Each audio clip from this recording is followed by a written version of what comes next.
Hi, guys. Welcome to another episode with the Dreamers. We are four school time friends now living in four different corners of the world. I am Rohit. We have Shalab, Utsav, and Sushant.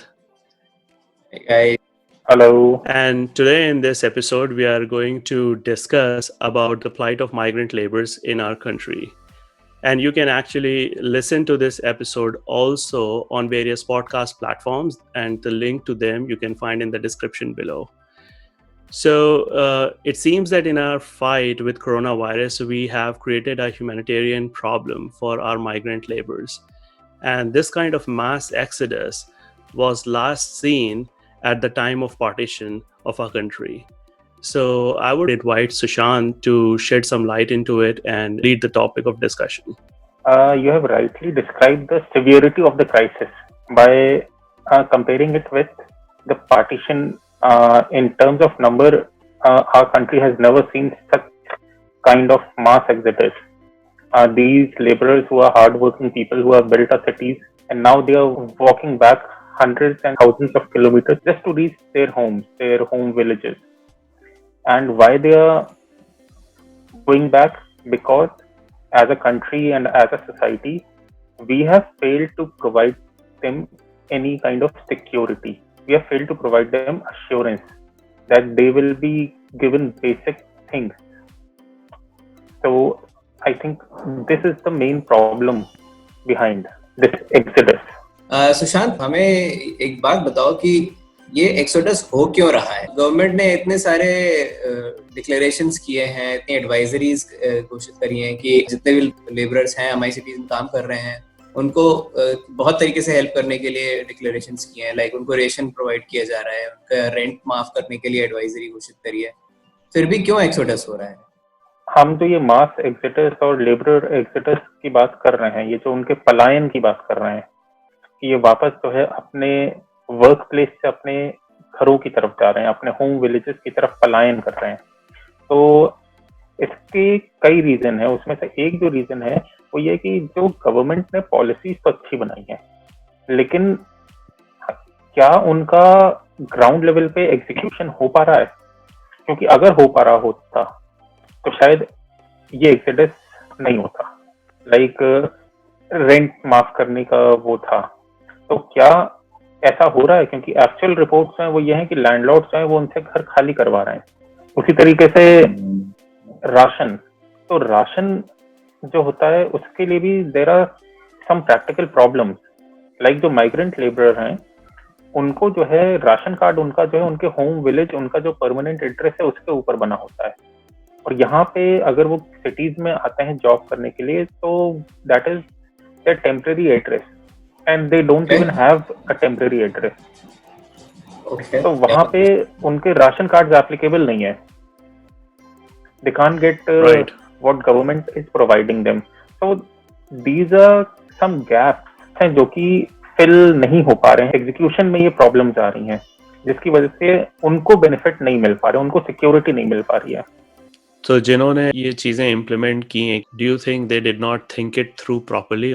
या उनको ये पता ही नहीं है कि ये सारे challenges आ सकते हैं, या ये चैलेंजेस इतने पुराने हैं कि इनके ऊपर नए रिफॉर्म्स चाहिए to make them work in such situations? Because अगर हमारे अधिकारी बोल रहे हैं कि हम इनको राशन प्रोवाइड करेंगे तो उनको तो ये नॉलेज होगी कि उनको राशन उनके राशन कार्ड के थ्रू मिलेगा और राशन कार्ड जो है वो गाँव के एड्रेस पे है।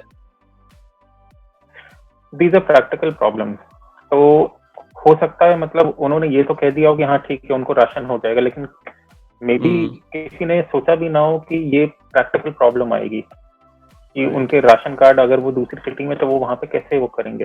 क्योंकि अगर ये सब प्रॉपर्ली सोचा होता और इस पर प्लान करा होता तो शायद ये प्रॉब्लम नहीं आती, और शायद हमने जो है उनके बारे में उतनी अच्छी तरीके से नहीं सोचा। हमारी जो मिडिल क्लासेस हैं शायद हमारे लिए जो भी एसेंशियल सर्विसेज थी, जो मेडिकल नीड्स थी, वो सब पहले से प्रोवाइड करी जा रही थी and people were working on it कि हम लोग को कोई प्रॉब्लम ना हो while we are staying at a home. लेकिन इन लोगों के लिए उतना ज्यादा नहीं सोचा गया।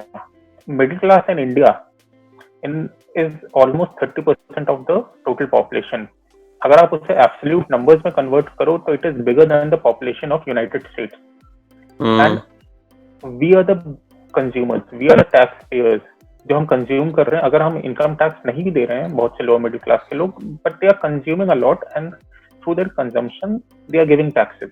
हो सकता है एक वो कोकून बन गया है मिडिल क्लास, हम जिसमें बिलोंग करते हैं, वो बैल्कनी क्लास, नेटफ्लिक्स क्लास, जो भी पॉलिसीज हैं वो उनको तो ध्यान में रख के करा गया है कि हाँ they should not have any problem, and we forgot about these urban poor. शायद सबने सोचा होगा कि जब ट्रांसपोर्टेशन बंद हो गया है so they will stay put, but nobody thought they will walk for hundreds of kilometers.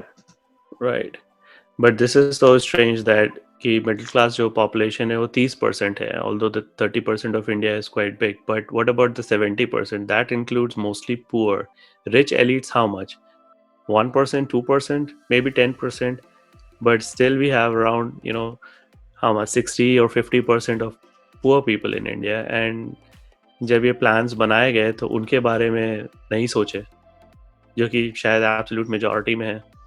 कि एक ह्यूमैनिटेरियन प्रॉब्लम है, ठीक है, एक बार को जो एग्रीकल्चर फार्मर है वो अपने विलेज में है, ठीक है, वो सेफ है वहां पे अभी तक, लेकिन those who migrated from village, they left their home back and migrated to cities, तो उनके लिए हमने नहीं सोचा, and their number is still, their number is in crores. So basically ये जो प्रॉब्लम है हमारे सामने तब फोकस में आई है जब ये लॉकडाउन हुआ है, right? I think under normal circumstances also migrant laborers were suffering from a lot of issues that we never bothered to think about, but because ये लॉकडाउन होने की वजह से इतने सारे लोग सड़कों पे आ गए और hundreds and thousands of kilometers they are walking to reach to their places, तो वो एक तरह से हमारे फोकस में आया है। हमने जब लॉकडाउन इनिशिएट किया है बेसिकली वो एकदम एब्रप्टली किया है हमने। Yeah, that is true. I think the whole world agrees with it कि इंडिया का जो लॉकडाउन हुआ है that was very abrupt. Intention was good but method was very wrong, that only 4 hours was given कि अगले 4 घंटे बाद जो है 21 डेज के लिए आप लॉकडाउन कर रहे हो, तो वो थोड़ा सा काफी गलत था, राइट? थोड़ा सा नहीं। बट यहाँ पे एक क्वेश्चन ये राइज होता है कि हम अगर इस चीज को प्लान्ड मैनर में करना चाहते भी तो क्या हमारे पास इतना टाइम था कि हम इन सब चीजों को सोच के समझ के फोकस करती इन माइग्रेंट लेबर्स को अपनी जगह पे पहुंचाने की और फिर लॉकडाउन जो है वो इम्प्लीमेंट करती? क्या ऐसा कर सकते थे हम? कोरोना के केस में जो है काफी सिचुएशन जल्दी इवॉल्व हो रही है। जब इन्फेक्शन फैलता है तो 1 से 2 से 4 से 8, तो उस टाइम में आई गेस गवर्नमेंट के पास भी काफी कम टाइम रहा होगा to put things into effect. Government को थोड़ा पहले एंटिसिपेट करनी चाहिए थी ये चीज, प्रोबेबली कुछ टाइम में भी दे सकते थे, आई गेस बहुत ज्यादा नहीं हो पाता उस केस में भी। या बट इट्स लाइक 24 घंटे की नोटिस देना तो कोई बहुत बड़ा टाइम नहीं था। जब आपको थाली बजवानी थी तब आपने 4 दिन पहले बोल दिया कि हम इस दिन थाली बजवाएंगे और जब आपको लॉकडाउन करना है तो आपने 4 घंटे की notice the. So this is like poor execution. अब मेरे रिश्तेदार हैं बहुत सारे जिनकी टूरिंग जॉब है, ठीक है। अब मान लो अगर वो उस समय टूर पे होते दूसरे शहर में, तो क्या 4 घंटे में वो वापस आ सकते थे? अगर उनके पास अपनी गाड़ी भी है, लेकिन अगर वो लखनऊ में रह रहे हैं और दिल्ली में टूर कर रहे हैं, तो क्या 4 घंटे में वो अपने घर वापस आ पाएंगे? नहीं। और दिल्ली में अगर अटक गए तो वो कहाँ रहेंगे दिल्ली में? Actually, we have to be sensitive of this fact कि हम लोग उनसे ज्यादा डिफरेंट नहीं माइग्रेंट लेबर से। हो सकता है हम सोशल स्ट्रेटा में डिफरेंट हो, लेकिन most of us have left our home and we are working in big cities. Like I am also one of the migrant workers only. well me too। मैंने तो शहर क्या पूरा देश ही छोड़ दिया, हम तो दूसरे देश में हैं। मतलब इंक्लूडिंग उत्सव। 4 में से तो 3 माइग्रेंट लेबर्स ही हैं। और सही बात है, अगर आज हमको 4 घंटे की नोटिस दी जाए कि अपने देश वापस चले जाओ, तो कहाँ से जाएंगे? So they did the same thing in search of better life, in search of like better livelihood, better earnings. अच्छा, ये भी बात हुई कि हमने बहुत सारे शेल्टर होम्स बनाए, ठीक है। जब ये माइग्रेंट लेबर्स एकदम से जाने लग गए, रेलवे स्टेशन या बस स्टैंड्स के आगे भीड़ लगने लग गई, तो ये भी बात हुई कि हम बहुत सारी शेल्टर होम्स बनाएंगे इन लोगों के लिए, ठीक है, जहाँ पे फूड एंड एवरीथिंग, सारी फैसिलिटीज और मेडिकल फैसिलिटीज भी प्रोवाइड कराई जाएंगी। फिर उसके बाद क्या हुआ? फिर उसके बाद भी क्यों पैनिक रहा है? तो क्या सिचुएशन है इन शेल्टर्स में जो बने हैं, और अभी कितने बने हैं, और शेल्टर सिचुएशन है जो बन गए हैं? इसकी तो श्योरिटी है कि जितना रिक्वायरमेंट था नहीं बने हैं, और एक्चुअली जो क्वारंटाइन सेंटर्स बने हैं उसमें भी जो कंडीशंस हैं बहुत सी स्टेट्स में they are almost like inhuman conditions. वहां पे जो कोरोना पेशेंट्स हैं उनको प्रॉपर फूड तक नहीं मिल रहा है, उनको प्रॉपर सैनिटेशन नहीं है, बेड्स नहीं है। अब ऐसे केस में एक person is fighting, the virus is inside and he is fighting with the virus, और उसमें आप उसको प्रॉपर फूड नहीं दे रहे हो, how do you suppose that he will recover? Right. I read somewhere that there are some 21,000 relief camps that were set up by the mid of April. ठीक है, लेकिन the problem that was occurring there, ऐसे shelter homes में भी sanitization proper नहीं है, उन जगहों पे social distancing follow नहीं हो पा रही है। अगर आप उनको food या कोई भी चीज provide करा रहे हो, तो there is a lot of crowding that is happening to take that food from the source. शलभ, हमारी व्हाट्सएप यूनिवर्सिटी पे कुछ वीडियोस कुछ एक आध महीने पहले सर्कुलेट हो रहे थे कि भाई जो फैसिलिटीज प्रोवाइड की जा रही हैं बड़ी अच्छी हैं, मतलब चप्पलें वगैरह दी जा रही हैं, रूम में बेड है, पानी है, सेपरेट है, तो वो क्या है, मतलब वो फेक है, रियल है, इस बारे में कुछ आइडिया है?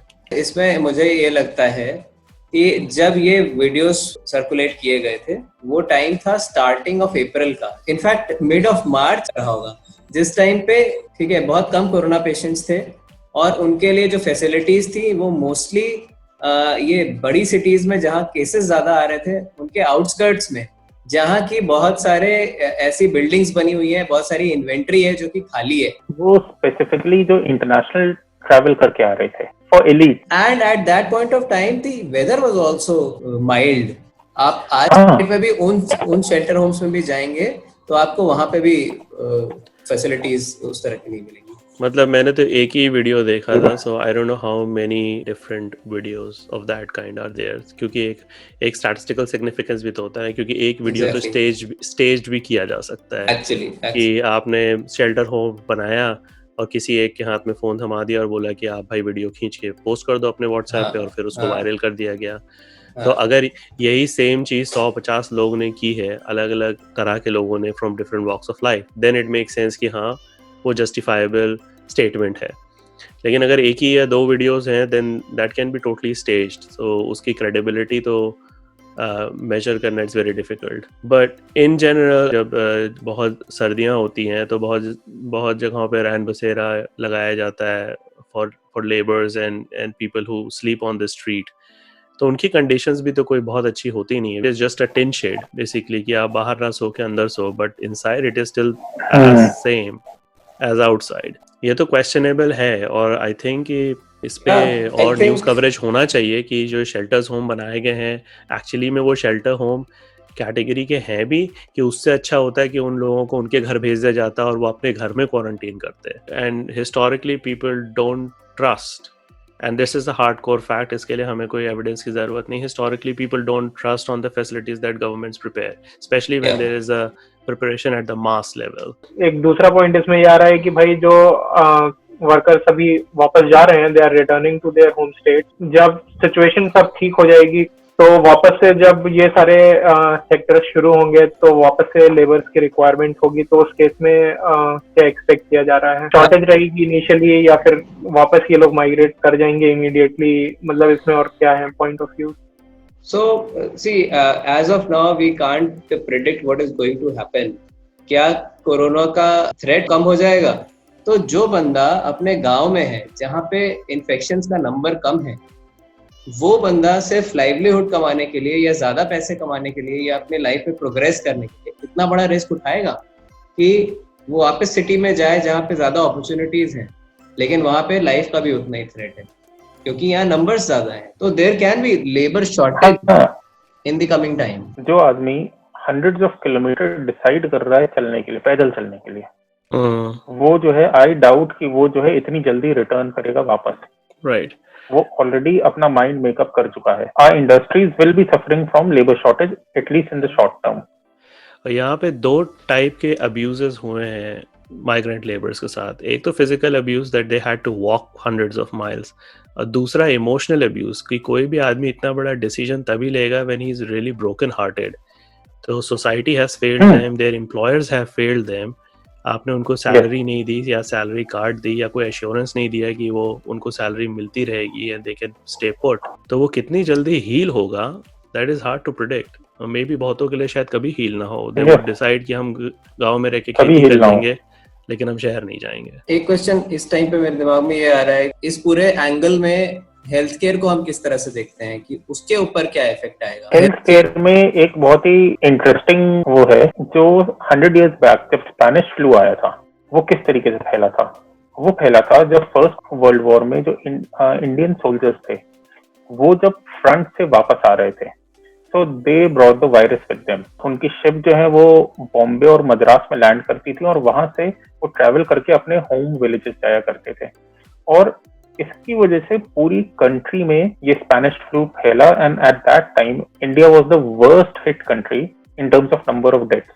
जो ऑफिशियल एस्टिमेट्स हैं वो कहते हैं कि अराउंड 12 मिलियन तो है एटलीस्ट। कुछ क्लेम्स ये कहते हैं कि it is anywhere between 12 to 20 million death, number of death in India.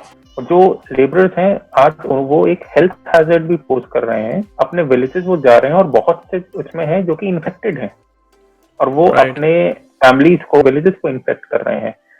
और इसमें एक जो प्रॉब्लम है वो ये है कि विलेजेस में and like these poor states, वहां पे बिल्कुल नॉन एग्जिस्टेंट है any kind of health infrastructure. So what kind of facilities they will get, we don't know. And in fact, we don't even have enough healthcare workers supporting the healthcare infrastructure at these places. मतलब अगर आपने transportation पूरा lockdown में बंद कर दिया है तो गांव में, तो हर गांव में तो हॉस्पिटल होता नहीं है, ज़्यादातर गांव में टेम्परेरी क्लिनिक्स होती हैं जिसमें शहर से डॉक्टर्स जाते हैं और नर्सेज जाती हैं और पेशेंट्स को ट्रीट करते हैं। अगर आपने ट्रांसपोर्टेशन ही बंद कर दिया है तो वो डॉक्टर्स कैसे पहुंच पाएंगे? If you are a medical practitioner या आप हेल्थ केयर प्रोवाइडर हो, किसी भी तरह का आपके पास आइडेंटिटी कार्ड है, तो you are allowed to travel. लेकिन इंडिया में मीडिया में अभी तक ये नहीं इतना आया है कि हमारे हॉस्पिटल्स में वेंटिलेटर्स टाइप की चीज़ें कितनी हैं, या हमारे गवर्नमेंट के जो इमरजेंसी स्टॉक पाइल्स होते हैं उनमें क्या है। क्योंकि जैसे यूएस में जब ये स्टार्ट हुआ तो यूएस तो पूरे वर्ल्ड में न्यूज़ में था कि स्टॉक पाइल में आपके वेंटिलेटर्स की शॉर्टेज हो रही है और पीपीई पर्सनल प्रोटेक्टिव इक्विपमेंट्स की शॉर्टेज हो रही है। Now we have all of them, क्योंकि यूएस में इंटरनल मैन्युफैक्चरिंग शुरू हो गई, and then we have like bridge ventilators that are not like pure like full-fledged ventilators, but they can be used for non-serious patients. लेकिन India में we don't know, अगर आज के समय में 100 आदमी किसी गवर्नमेंट हॉस्पिटल में चले जाएं with serious conditions or serious symptoms, then do we have enough ventilators to put them at rest? India में टोटल जो नंबर ऑफ वेंटिलेटर्स थे, I am not sure it was about number of ventilators और ICU bed, but 40,000 approximately का number था।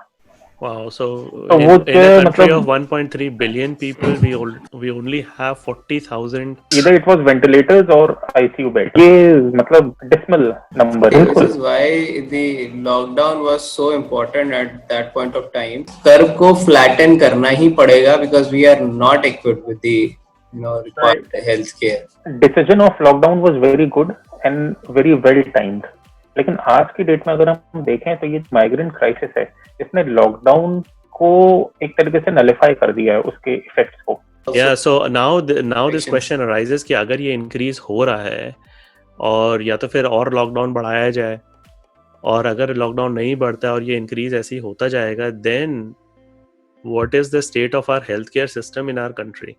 So to tell you, to answer that question, I would want to refer to one of the models that I had read about when the lockdown thing was getting implemented in the other countries, और India was also thinking about implementing it.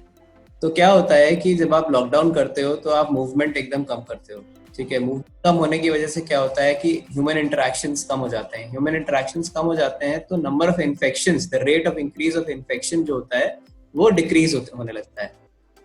In the meanwhile, for some time when it is happening, some of the patients who were already there in the hospitals, they are now recovering, they are moving to their places, और वो beds खाली हो रहे हैं, वो ventilators खाली हो रहे हैं, वो हेल्थ केयर इंफ्रास्ट्रक्चर खाली हो रहा है। आप कुछ दिन के लिए लॉकडाउन करते हो, फिर आप कुछ दिन के लिए ओपन करते हो, because you have to open up the running of the economy as well.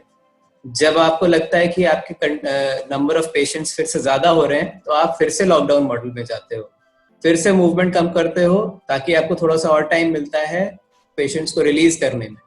जब आप रिलीज कर लेते हो, आपके पास कुछ इंफ्रास्ट्रक्चर अवेलेबल हो जाता है, फिर आप दोबारा से जो है ओपन करते हो। Probably that is the only way to continue with it till the time we don't have a vaccine or we don't have a solution. Yeah, vaccine research is getting very promising day by day, and in the US at least. And we all are hoping that we'll have a vaccine by the end of the year or maybe early next year. That's a good news, but it is, I don't know if it is a good news only for the Western world because that's where it's being prepared right now. So the first lot of dosage will be available here. India में कितनी तेजी से पहुंचेगी, we don't know about that. Hopefully licence manufacture करी जाएगी कई parts में, देखते हैं क्या सिचुएशन बनती है। लेकिन ये जो प्रॉब्लम है लेबरर्स की, इसने एक और प्रॉब्लम क्रिएट करी है कि जो पुअर स्टेट्स हैं, लाइक जो बीमारू स्टेट्स हैं, बिहार, मध्य प्रदेश, राजस्थान, उत्तर प्रदेश, वेस्ट बंगाल, इनके जो लेबरर्स थे वो ज्यादातर इन स्टेट्स को बिलोंग करते थे and they have come back to these states, और इनके पास कैपेसिटी नहीं है उनको प्रोडक्टिवली एम्प्लॉय करने की। वहां पे भी एक अनएम्प्लॉयमेंट लेवल जो है वो बढ़ जाएगा and they will be demanding from authorities, give us some livelihood, और उसके कई इल कॉन्सिक्वेंसेस भी हो सकते हैं, like increase in crime. True, we have to be cautious. या अगर हॉलीवुड मूवीज की बात करें, जितनी भी एपोकलिप्टिक सिनेरियोस पे हॉलीवुड मूवीज बनी है उनमें तो यही होता है कि जैसे आउटब्रेक हुआ या कुछ हुआ, लोग सड़कों पर उतर गए और मारकाट शुरू हो गया। हालांकि वो अभी तक नहीं हुआ है, इतना नहीं हुआ है। So somehow we have proved Hollywood movies wrong, right? कि ऐसा नहीं है कि अगर कोई पैंडेमिक लेवल क्राइसिस है तो आदमी सद्बुद्धि हो के सीधे सड़कों पे ही उतर आएगा।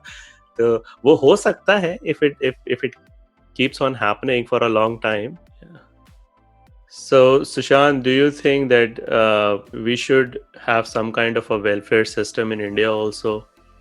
Like, I am in support of capitalism for sure because that's the most successful model so far in any society. लेकिन capitalism के साथ साथ थोड़ा welfare system भी होना चाहिए ताकि जो लोग unfortunate हैं उनके लिए society at large can do something. I agree to this. Absolutely. जब ये लेबर क्राइसिस आना शुरू हुआ तो देयर आर सर्टेन ऑर्गेनाइजेशंस जो प्रोवाइड करा रही हैं, जैसे आई थिंक मैंने जोमेटो का देखा था कि आप डोनेट करिए and they will deliver food to the daily wage labour. इनको हेल्प कर, इस तरह के और भी ऑर्गेनाइजेशन और इनिशिएटिव्स हैं जो हेल्प कर रहे हैं। तो इनका रीच कितना है, how much are they helpful? एक पॉइंट है जो कि हम लोग को सोचना चाहिए। Sitting homes, we are worried about not food, not at all, but we are worried about internet bandwidth. हम इसी से परेशान है कि अरे इंटरनेट ना स्लो हो जाए। People are struggling for food and even it's a very good thing कि लोग जो है प्रोवाइड करा रहे हैं फूड, और वो बहुत अच्छी चीज है एंड इट्स नेसेसरी। सिर्फ फूड प्रोवाइड करा देना ये जो है, मतलब एक इंसान को सिर्फ उतना प्रोवाइड कराना है just barest minimum to just to survive, just to live. Now question is, should we leave these poor people on the market forces of capitalism? So I don't think that is the proper answer for a country like India. यहाँ पे we need capitalism, and capitalism is the best form of economic policy, and we are moving in that direction. We should continue to move forward. लेकिन capitalism से जो gain है, capitalism से जो profits है, वो welfareism में invest करना बहुत जरूरी है। इसलिए क्योंकि ये जो लोग हैं ये उसमें ये कॉम्पीट करके खुद आगे नहीं बढ़ सकते हैं। Someone has to hold their hand, they have to pick them up. और इसलिए welfarism is also very important in India. कहाँ पे हमें इन्वेस्ट करना? हमें सोशल इंफ्रास्ट्रक्चर पे इन्वेस्ट करना है। We are investing in physical infrastructure, we are developing our infrastructure, that is very good, but we have to spend on health care, on their education. And the problem in India is a public health care system, जो कि masses को वही health care provide कराता है। Private health care बहुत कम लोग afford कर पाते हैं इंडिया में। एजुकेशन सिस्टम, वो भी पब्लिक एजुकेशन सिस्टम ही मेजॉरिटी जाती है। प्राइवेट स्कूल्स में बहुत कम बच्चे पढ़ते हैं, और ये दोनों public health care and public education is totally broken. इसमें बहुत ज्यादा इन्वेस्टमेंट चाहिए, not just financial but I think better monitoring, better quality has to go into it. अच्छा, एक चीज ये सोचने वाली है कि इतनी सारे इश्यूज हैं, इतनी सारी प्रॉब्लम्स हैं, हमें क्या करना चाहिए था? What could have been done to avoid this kind of a situation और minimise this kind of a situation? शायद गवर्नमेंट जो फेल करी है, ऑल द अथॉरिटीज अश्योरेंस और सिक्योरिटी नहीं दे पाए इन लेबरर्स को। इनको अश्योरेंस और सिक्योरिटी ये देना चाहिए था कि you stay wherever you are, चाहे लॉकडाउन 1 महीने का हो, 3 महीने का हो, व्हाटएवर। तो चौकीदार ने नौकरी छोड़ दी क्या? भाई अब अगर देश इनसिक्योर फील कर रहा है तो इसका मतलब कि चौकीदार नहीं है। If you quote examples of the other nations where there has been some kind of a security, financial security being given to the people and the companies who are employing these people, ये कुछ tax benefits दिए गए हैं, कुछ जगहों पे salaries stop ना हो उसके लिए help दी गई है। So we could have followed a similar kind of a model. Right. So thing is कि पूरे ecosystem को आप पंप अप कर रहे हो, बिजनेसेस को सपोर्ट कर रहे हो, so that businesses don't let people go. क्योंकि कोई भी बिजनेस कितने लंबे टाइम तक एक वर्कफोर्स मेंटेन कर सकता है बिना किसी आउटपुट के? नॉट ज्यादा दिन तक कोई भी नहीं कर पाएगा। या मे भी जो बड़ी कंपनीज हो शायद वो कर ले, छोटे बिजनेसेस नहीं कर पाए शायद ये चीज। सो इंडिया में कोई टास्क फोर्स बनाई गई है जो कि एडमिनिस्ट्रेशन को एडवाइस कर रहा हो? जैसे अमेरिका में टास्क फोर्स है जो कि प्रेसिडेंट को डायरेक्टली एडवाइस करता है and it is being led under the leadership of the vice president. So India में क्या कोई ऐसी टास्क फोर्स है जो कलेक्टिवली, जिसमें मेडिकल प्रोफेशनल्स हैं, इकोनॉमिस्ट हैं, जो कि हमारे प्राइम मिनिस्टर को एडवाइस कर रहे हैं, और it is just like a one man decision कि आज हम लॉकडाउन पे जा रहे हैं? क्यों सिंघम को जरूरत ही नहीं है एडवाइस की? इंडिया टुडे के आर्टिकल में मैं पढ़ रहा था, देयर इज अ इनफॉर्मल एक टीम है which consists of bureaucrats and some key officials from different areas to advise him on the next steps और अभी क्या सिचुएशन है, क्या किया जा सकता है इन चीजों पे। It's an informal, like government ने कोई फॉर्मल टास्क फोर्स नहीं बनाया है, it's just friends sitting together. और मतलब इनफॉर्मल का क्या मतलब है कि भाई अगर इतना बड़ा पैंडेमिक दुनिया में चल रहा है तो आप एक फॉर्मल टीम नहीं बना सकते हो जो कि इस चीज के लिए फॉर्मल एडवाइस दे? इनफॉर्मल का तो मतलब है कि हाँ यार तुम शाम को आ जाओ, बात करते हैं क्या किया जाए। The formal body is the national disaster management authority. ठीक है, तो ये तो एक टास्क फोर्स है जो पीएम मोदी के साथ काम कर रही है। इसके अलावा मिनिस्ट्री ऑफ हेल्थ और आईसीएमआर जो है इस पे अपडेट्स प्रोवाइड करा रहे हैं हम लोगों को, या तो प्रेस कॉन्फ्रेंसेस के थ्रू या फिर अदर मीडियम। एक डेली अपडेट आ जाता है कि क्या सिचुएशन है कंट्री में। बाकी टास्क फोर्स से रिलेटेड रोहित, इसमें और भी डिटेल्स हैं, ये इतना सिंपल नहीं है कि बस कुछ लोगों को अपॉइंट कर दिया है और उनसे हो रहा है। इसमें और भी कुछ डिटेल्स हैं। ये एक इंडिया टुडे के आर्टिकल में इन लोगों ने काफी अच्छे से लिस्ट आउट किया हुआ है, इसका लिंक हम डिस्क्रिप्शन में डाल देंगे। You guys can read in detail क्या क्या और है। अच्छा, इतनी सारी बातें करी हैं लेकिन बहुत सारी चीजें हुई भी हैं इंडिया में, तो what are the positives that have been done by the government of India? बहुत से वो लोगों को डायरेक्ट बेनिफिट ट्रांसफर के थ्रू उनके अकाउंट में डायरेक्ट पैसा भी दिया गया है। हालांकि इट्स 500 रुपीज, लेकिन दिया गया है काफी लोगों को, तो एक ये पॉजिटिव है। अनदर थिंग इज कि आज के टाइम पे एक रिफॉर्म जो मच नीडेड था और पहले हो जाना चाहिए था, उसे अब एग्जीक्यूट करा जा रहा है, जो कि है राशन कार्ड को और आधार कार्ड को वो लिंक कर रहा है। इससे बेनिफिट बेसिकली क्या होगा कि एक लेबरर जो है वो मुंबई में काम कर रहा है, लेकिन उसका फैमिली जो है वो यूपी के गांव में है। 3 जन उसके यूपी के गांव में है और उसकी वाइफ और 2 बच्चे, और वो अकेला वहां काम कर रहा है। अब वो क्या कर सकता है राशन कार्ड के थ्रू, क्योंकि उस आधार से लिंक्ड है चारों, तो 3 जन जो अपने विलेज में है वो 75% ऑफ द राशन अपने विलेज में ले सकते हैं, और वो एक जना 25% अपना जो शेयर है वो अपनी सिटी में जहाँ पे वो काम कर रहा है, चाहे मुंबई हो किसी और सिटी में, वो वहां पे ले सकता है। हालांकि it will take some time, it will take few years at least it will be a big positive for next time maybe. मतलब एक फ्यूचर पॉजिटिव ये हो सकता है कि जो माइग्रेंट लेबर्स हैं जो अपने स्टेट्स में वापस चले गए, now the state government will feel the pressure कि उनको जॉब दिलाएं. तो हो सकता है it can put some pressure on the government to set up like more industry and provide more jobs to those workers and retain them within their own state. So in future जो वो migration की problem है वो हो ही ना at the first place, या थोड़े कम rate पे हो. And even if it is going to happen, it's going to take a lot of time. For example, Bihar and UP will take a long time to come to the level of Karnataka and Tamil Nadu. Okay, so independence के बाद से I think ये India का पहला pandemic है इतने बड़े level पे और इतने लोग इम्पैक्ट हुए हैं. सो ऑब्वियसली मिसेस कुछ होंगे एंड आई होप हमारी सरकार जो है विल बी बेटर प्रिपेयर्ड अगली बार अगर ऐसा कुछ होगा तो.